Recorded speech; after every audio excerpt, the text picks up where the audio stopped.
Après cette déposition importante, la cour suspendit pendant quelques instants la séance, et lorsqu'elle rentra, Edmé fut ramenée en sa présence.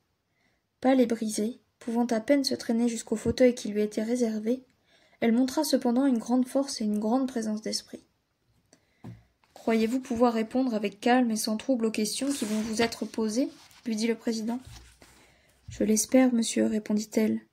Il est vrai que je sors d'une maladie grave et que j'ai recouvré depuis peu de jours seulement l'exercice de ma mémoire. Mais je crois l'avoir très bien recouvré et mon esprit ne ressent aucun trouble. »« Votre nom ?»« Solange Edmonde de Mauprat, Edmea Sylvestris, » ajouta-t-elle à demi-voix. Je frissonnai. Son regard avait pris, en disant cette parole intempestive, une expression étrange. Je crus qu'elle allait divaguer plus que jamais. Mon avocat, effrayé, me regarda d'un air d'interrogation. Personne d'autre que moi n'avait compris ces deux mots qu'Edmé avait pris l'habitude de répéter souvent dans les premiers et dans les derniers jours de sa maladie. Heureusement, ce fut le dernier ébranlement de ses facultés. Elle secoua sa belle tête comme pour chasser des idées importunes, et le président lui ayant demandé compte de ces mots inintelligibles, elle répondit avec douceur et noblesse. « Ce n'est rien, monsieur. Veuillez continuer mon interrogatoire. »« Votre âge, mademoiselle ?»« 24 ans. »« Vous êtes parente de l'accusé ?»« Sa tante à la Motte de Bretagne. Il est mon cousin issu de Germain et le petit-neveu de mon père. »« Jurez-vous de dire la vérité, toute la vérité ?»« Oui, monsieur. » »« Levez la main. » Edmé se retourna vers Arthur avec un triste sourire. Il lui ôta son gant et l'aida à élever son bras sans force et presque sans mouvement.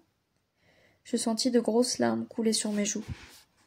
Edmé raconta avec finesse et naïveté qu'étant égarée dans les bois avec moi, elle avait été jetée à bas de son cheval par l'empressement plein de sollicitude que j'avais mis à la retenir, croyant qu'elle était emportée, qu'il s'en était suivi une petite altercation à la suite de laquelle, par une petite colère de femme assez niaise, elle avait voulu remonter seule sur sa jument, qu'elle m'avait presque dit des paroles dures, dont elle ne pensait pas un mot, car elle m'aimait comme son frère, que profondément affligée de sa brusquerie, je m'étais éloignée de quelques pas pour lui obéir, et qu'au moment de me suivre, affligée qu'elle était elle-même de notre puérile querelle, elle avait senti une violente commotion à la poitrine, et qu'elle était tombée en attendant à peine la détonation.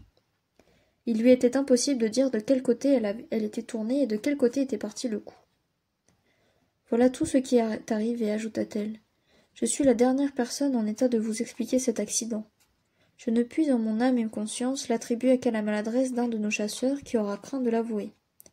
Les lois sont si sévères, et la vérité est si difficile à prouver. Ainsi, mademoiselle, vous ne pensez pas que votre cousin soit l'auteur de cet attentat? Non, monsieur, certainement non. Je ne suis plus folle, et je ne me serais pas laissé conduire devant vous si j'avais senti mon cerveau malade. Vous semblez imputer à un état d'aliénation mentale les révélations que vous avez faites au bonhomme Patience, à mademoiselle Leblanc, votre gouvernante, et peut-être aussi à l'abbé Aubert. Je n'ai fait aucune révélation, répondit-elle avec assurance, pas plus au digne Patience qu'au respectable abbé et à la servante Leblanc. Si l'on appelle révélation les paroles dépourvues de sens qu'on dit dans la fièvre, il faut condamner à mort toutes les figures qui nous font peur dans les rêves. Quelle révélation aurais-je pu faire d'un fait que j'ignore?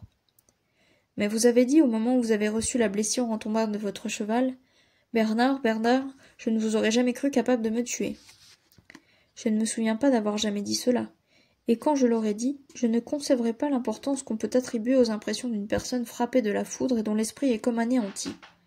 Ce que je sais, c'est que Bernard de Mauprat donnera sa vie pour mon père et pour moi, ce qui ne rend pas très probable qu'il ait voulu m'assassiner. Et pour quelle raison, grand Dieu? Le président se servit alors, pour embarrasser Edmé, de tous les arguments que pouvaient lui fournir les dépositions de mademoiselle Leblanc. Il y avait de quoi la troubler en effet. Edmé, surprise de voir la justice en possession de tant de choses qu'elle croyait secrètes, reprit cependant courage et fierté lorsqu'on lui fit entendre, dans les termes brutalement chasses qu'on emploie devant les tribunaux en pareil cas, qu'elle avait été victime de ma grossièreté à la Roche-Mauprat. C'est alors que, prenant avec feu la défense de mon caractère et celle de son honneur, elle affirma que je m'étais conduit avec une loyauté bien supérieure à ce qu'on pouvait attendre encore de mon éducation. Mais il restait à expliquer toute la vie d'Edmé à partir de cette époque. La rupture de son mariage avec M. de la Marche, ses querelles fréquentes avec moi, mon brusque départ pour l'Amérique, le refus qu'elle avait fait de se marier. Cet interrogatoire est une chose odieuse, dit-elle, en se levant tout à coup et en retrouvant ses forces physiques avec l'exercice de sa force morale. On me demande compte de mes plus intimes sentiments. On descend dans les mystères de mon âme. On tourmente ma pudeur. On s'arroge des droits qui n'appartiennent qu'à Dieu.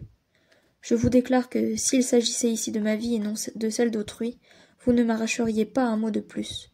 Mais pour sauver la vie du dernier des hommes, je sacrifierai mes répugnances. À plus forte raison, le ferai-je pour celui qui est devant vos yeux. Apprenez-le donc, puisque vous me contraignez à faire un aveu contraire à la réserve et à la fierté de mon sexe. Tout ce qui vous semble inexplicable dans ma conduite, tout ce que vous attribuez au tort de Bernard et à mes ressentiments, à ses menaces et à mes terreurs, se justifie par un seul mot. Je l'aime.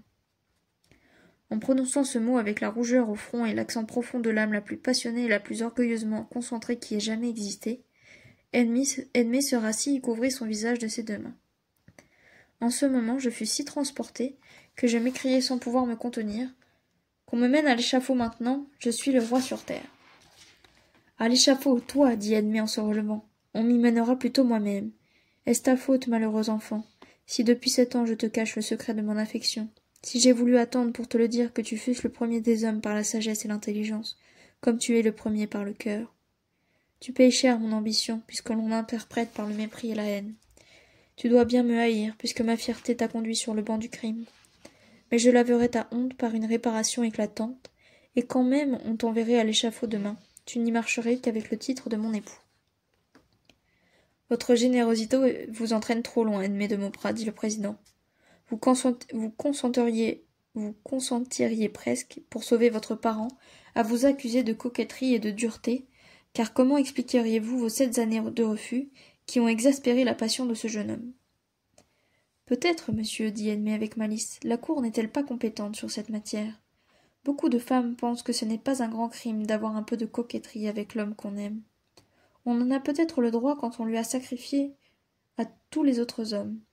C'est une fierté naturelle bien innocente que de ne vouloir faire sentir à celui qu'on préfère qu'on est une âme de prix et qu'on mérite d'être sollicité et recherché longtemps. Il est vrai que si cette coquetterie avait pour résultat de faire condamner un amant à la mort, on s'en corrigerait vite. Mais il est impossible, messieurs, que vous vouliez consoler de la sorte ce pauvre jeune homme de mes rigueurs. En parlant ainsi d'un air d'excitation ironique, Edmé fondit en pleurs. Cette sensibilité nerveuse, qui mettait en dehors toutes les qualités de son âme et de son esprit, tendresse, courage, finesse, fierté, pudeur, donnait en même temps à son visage une expression si mobile et si admirable sous toutes ses faces, que la grave et sombre assemblée des juges sentit tomber la cuirasse des reins, de l'intégrité impassible et la chape de plomb de l'hypocrite vertu. Si Edmé ne m'avait pas défendu victorieusement par ses aveux, du moins elle avait excité au plus haut point l'intérêt en ma faveur. Un homme aimé d'une belle et vertueuse femme porte avec lui un talisman qui le rend invulnérable. Chacun sent que sa vie a plus de prix que celle des autres. Edmé subit encore beaucoup de questions et rétablit les faits dénaturés par mademoiselle Leblanc.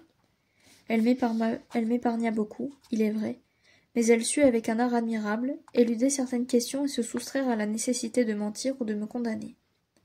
Elle s'accusa généreusement de tous mes torts, et prétendit que, si nous avions eu des querelles, c'était parce qu'elle y prenait un secret plaisir, parce qu'elle y voyait la force de mon amour, qu'elle m'avait laissé partir pour l'Amérique, voulant mettre ma vertu à l'épreuve, et ne pensant pas que la campagne durerait plus d'1 an, comme on le disait alors, qu'ensuite elle m'avait regardé comme engagée d'honneur à subir cette prolongation illimitée, mais qu'elle avait souffert plus que moi de mon absence. Enfin, elle reconnut fort bien la lettre qu'on avait trouvée sur elle, et l'apprenant, elle en rétablit les passages mutilés avec une mémoire surprenante, et en priant le greffier de suivre avec elle les mots à demi effacés. Cette lettre est si peu une lettre de menace, dit-elle, et l'impression que j'en ai reçue est si peu celle de la crainte et de l'aversion, qu'on l'a trouvée sur mon cœur où je la portais depuis 8 jours, bien que je n'eusse pas seulement avoué à Bernard que je l'eusse reçue. Mais vous n'expliquez point, lui dit le président, pourquoi, il y a 7 ans, dans les premiers temps du séjour de votre cousin auprès de vous, vous étiez armé d'un couteau que vous placiez toutes les nuits sous votre oreiller, et que vous aviez fait aiguiser pour un cas urgent de défense. Dans ma famille, répondit-elle en rougissant, on a l'esprit assez romanesque et l'humeur très fière. Il est vrai que j'eus plusieurs fois dessein de me tuer parce que je sentais naître en moi pour mon cousin un penchant insurmontable. Me croyant liée par des engagements indissolubles à monsieur de la Marche, je serais morte plutôt que de manquer à ma parole et plutôt que d'épouser un autre homme que Bernard. Plus tard, monsieur de la Marche me rendit ma promesse avec beaucoup de délicatesse et de loyauté, et je ne songeais plus à mourir. Edmée se retira suivie de tous les regards et d'un murmure approbateur. À peine avait-elle franchi la porte du prétoire qu'elle s'évanouit de nouveau, mais cette crise n'eut pas de suite grave et ne laissa pas de traces au bout de quelques jours. J'étais si bouleversée, si enivrée de ce qu'elle venait de dire, que je ne vis plus guère ce qui se passait. Concentrée dans la seule pensée de mon amour, je doutais pourtant, car si Edmée n'avait pas avoué tous mes torts, elle pouvait bien aussi avoir exagéré son inclination pour moi dans le dessein d'atténuer mes défauts. Il m'était impossible de croire qu'elle m'eût aimé avant mon départ pour l'Amérique, et surtout dès les premiers temps de mon séjour auprès d'elle. Je n'avais que cette préoccupation dans l'esprit, je ne me souvenais même plus de la cause ni du but de mon procès. Il me semblait que la question agitée dans ce froid aéropage était uniquement celle-ci. Est-il aimé ou n'est-il pas aimé? Le triomphe ou la défaite, la vie ou la mort n'étaient que là pour moi. Je fus tiré de ces rêveries par la voix de l'abbé Aubert. Il était maigre et défait, mais plein de calme, on l'avait tenu au secret, et il avait souffert de toutes les rigueurs de la prison avec la résignation d'un martyr. Malgré toutes les précautions, l'adroit Marcasse, habile à se glisser partout comme un furet, avait réussi à lui faire tenir une lettre d'Arthur où Edmée avait ajouté quelques mots.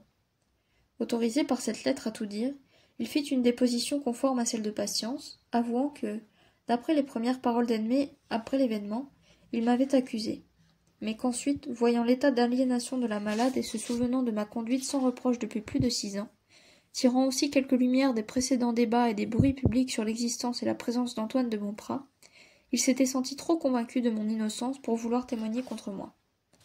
S'il le faisait maintenant, c'est qu'il pensait qu'un supplément d'instruction avait éclairé la cour et que sa déposition n'aurait pas les conséquences graves qu'elle eût pu avoir un mois auparavant. Interrogé sur les sentiments d'Edmée à mon égard, il détruisit toutes les inventions de mademoiselle Leblanc et déclarait que non seulement Edmée m'aimait ardemment, mais qu'elle avait senti de l'amour pour moi dès les premiers jours de notre entrevue. Il l'affirma par serment, tout en appuyant un peu plus sur mes torts passés que ne l'avait fait Edmée. Il avoua qu'il avait craint plusieurs fois alors que ma cousine ne fit la folie de m'épouser, mais qu'il n'avait jamais eu de crainte pour sa vie, puisque d'un mot ou d'un regard, il l'avait toujours vu me réduire, même à l'époque de ma plus mauvaise éducation. La continuation des débats fut remise à l'issue des perquisitions ordonnées pour découvrir et arrêter l'assassin. On compara mon procès à celui de Calas, et cette comparaison n'eut pas plutôt court dans les conversations que mes juges, se voyant en but à mes 1000 traits sanglants, éprouvèrent par eux-mêmes que la haine et la prévention sont de mauvais conseillers et des guides dangereux. L'intendant de la province se déclara le champion de ma cause et le chevalier d'Edmée, qu'il reconduisit en personne auprès de son père. Il mit sur pied toute la maréchaussée. On agite avec vigueur, on arrêta Jean de Mauprat. Quand il se vit saisi et menacé, il livra son frère, et déclara qu'on le trouverait toutes les nuits réfugié à la Roche-Mauprat, et caché dans une chambre secrète où la femme du métayer l'aidait à se renfermer à l'insu de son mari. On conduisit le trappiste sous bonne escorte à la Roche-Mauprat, afin qu'il révélât cette chambre secrète, à laquelle, malgré tout son génie à explorer les murailles et les charpentes, l'ancien chasseur de fouines, le topeur Marcasse, n'avait jamais pu parvenir. On m'y conduisit moi-même, afin que j'aidasse à retrouver cette chambre ou les passages qui pouvaient y aboutir, au cas où le trappiste se départirait de la sincérité de ses intentions. Je revis donc encore une fois ce manoir détesté, avec son ancien chef de brigands transformé en trappiste. Il se montra si humble et si rampant vis-à-vis de moi, il fit si bon marché de la vie de son frère et m'exprima une si vile soumission, que saisi de dégoût je le priai, au bout de quelques instants, de ne plus m'adresser la parole. Gardés à vue par les cavaliers, nous nous mîmes à la recherche de la chambre secrète. Jean avait prétendu d'abord qu'il en savait l'existence sans en connaître la situation exacte depuis que le donjon était aux 3/4 détruit. Quand il me vit, il se souvint que je l'avais surpris dans ma chambre et qu'il avait disparu par la muraille. Il se résigna donc à nous y conduire et à nous montrer le secret, qui était fort curieux, et dont je ne m'amuserai pas à vous faire la description. La chambre secrète fut ouverte, il ne s'y trouva personne. L'expédition avait été pourtant conduite avec promptitude et mystère. Il ne paraissait pas probable que Jean eût le temps de prévenir son frère. Le donjon était entouré de cavaliers, toutes les issues étaient bien gardées. La nuit était sombre, et nous avions fait une invasion qui avait bouleversé d'effroi tous les habitants de la métairie. Le métayer ne comprenait rien à ce que nous cherchions, mais le trouble et l'angoisse de sa femme semblaient nous assurer la présence d'Antoine dans le donjon. Elle n'eut pas la présence d'esprit de prendre un air rassuré après que nous n'eussions exploré la première chambre, et cela fit penser à Marcasse qu'il y en avait une seconde. Le trappiste en avait-il de connaissance et finit-il de l'ignorer? Il joua si bien son rôle que nous y fîmes tous pris. Il fallut explorer de nouveau les moindres détours et recoins des ruines. Une grande tour isolée de tous les bâtiments ne semblait pouvoir offrir aucun refuge. La cage de l'escalier s'était entièrement écroulée lors de l'incendie, et il ne se trouvait pas d'échelle assez longue à beaucoup près, même en attachant l'une à l'autre avec des cordes celles du métayer, pour atteindre au dernier étage, qui semblait bien conservé et contenir une pièce éclairée par 2 meurtrières.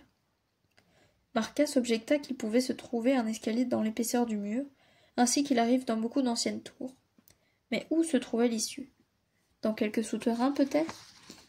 L'assassin oserait-il sortir de sa retraite tant que nous serions là?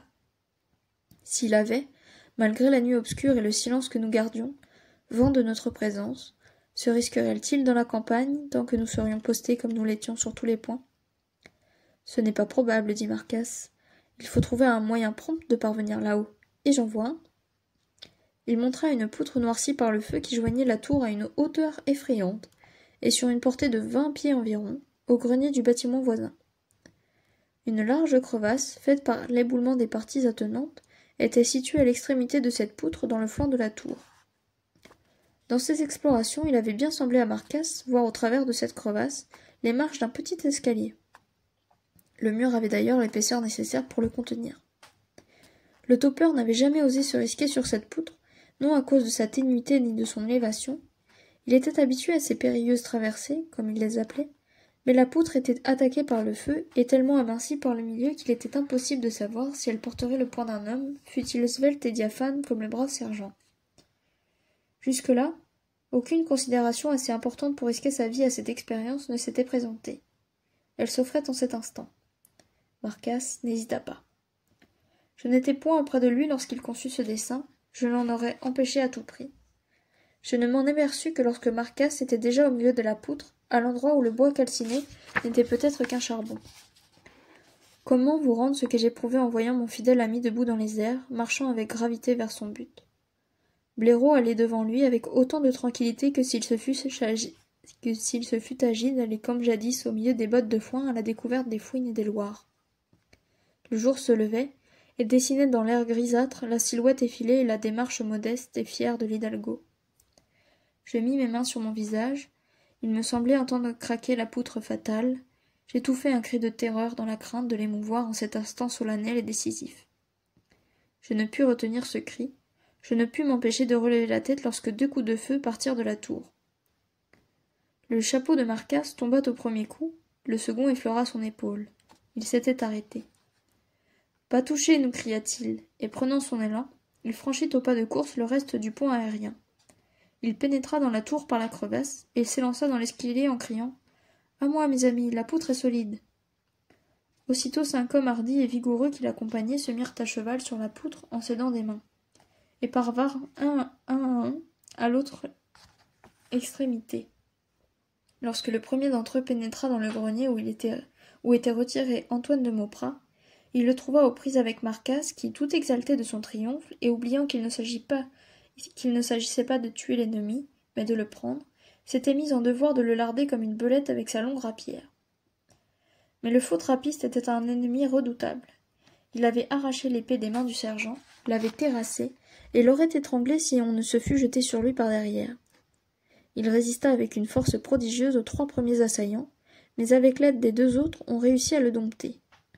Quand il se vit pris, il ne fit plus de résistance et se laissa lier les mains pour descendre l'escalier, qui venait aboutir au fond d'un puits desséché qui se trouvait au centre de la tour. Antoine avait pris l'habitude d'en sortir et d'y descendre par une échelle que lui tendait la femme du métayer, et qu'elle retirait aussitôt après. Je me jetai avec transport dans les bras du sergent. « Ce n'est rien, dit-il, cela m'a amusé. J'ai senti que j'avais encore la jambe sûre et la tête froide. Hé hé, vieux sergent, ajouta-t-il en regardant sa jambe, vieil hidalgo, vieux trappeur, vieux topeur, on ne se moquera plus tant de ton mollet.